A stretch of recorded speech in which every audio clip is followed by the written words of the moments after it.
whole solution. Okay. How did you get now? How did you get this to market specifically outside Bulgaria? Because you're in a number of countries right now. Yeah. Did you find a distributor or did you do something else?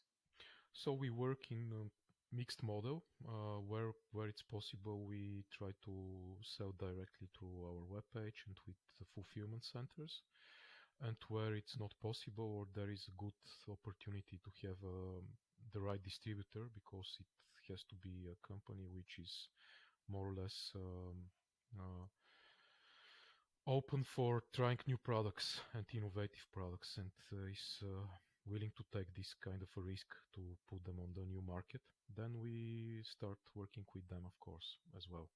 For example, in Czech Republic and Slovakia, we have an amazing partner who is distributing our products there and is selling our products there, and he is our only partner for these markets.